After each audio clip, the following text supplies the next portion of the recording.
জানি না আজকে কয়েকদিন ধরে আমার সাথে কী হচ্ছে, আমি ভিডিও এডিট করে রাখছি কিন্তু ভিডিও পোস্ট করতে ভুলে যাচ্ছি।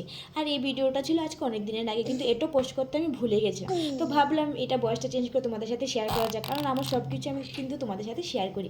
তো সবাই আশা করি ভালো আছো, আমি কিন্তু ভালো আছি। তো এখানে গিয়ে দেখি মা বাড়িতে নেই, মা ওদের বাড়িতে নিমন্ত্রণ ছিল দশমী, তো ওদের বাড়িতে গিয়ে আমি চাবিটা নিয়ে এসেছিলাম আর দেখেও আসলাম। তো আমার একটা পার্টির লুক ছিল, মানে পার্টির মেকআপ ছিল, তো তার জন্যই আমি বিকালবেলা দোকানে এসেছিলাম। তো এখানে একটা গ্রাউন্ড নিয়ে এসেছিলো, আর গ্রাউন্ডটা অনেকটাই সুন্দর ছিল। দেখার পর দেখো কতটুকু ভালো লাগছে, পুরো পরীর মতো লাগছে, আর সাজার পর তো পুরো প্রিন্সেস লাগছে, দেখবে আমি তোমাদেরকে শেয়ার করব। তো এখানে ওকে মেকআপ করার জন্য বসিয়ে দিলাম। আর আমার কাজ তোমাদের কাছে কেমন লাগে এটা কিন্তু অবশ্যই কমেন্ট করে জানাবে। তো এখান থেকে আমি একটা সিম্পল আই মেকআপ করেছিলাম, আর পুরো লুকটা একটা সিম্পল রেখেছিলাম। আর সবসময় তো শাড়ি লেহেঙ্গা পরে, তো ওকে গ্রাউন্ড পরে সাজিয়ে আমার কাছে অনেকটা ভালো লাগছিলো। তোমাদের কাছে কেমন লাগছে এটা কিন্তু বলবে। আর সোনা আমার সাথেই ছিল, কারণ মা যখন ঘরে ছিলেন সোনাকে আমার সঙ্গে রাখতে হয়েছিল। তো ওখানে ও তো সেজে অনেকটা স্যাটিসফাই ছিল, কারণ ওর কাছে তো ওকে অনেকটা ভালো লাগছিলো। আর ও প্রথমবার কিন্তু আমার কাছে সেজেছিল।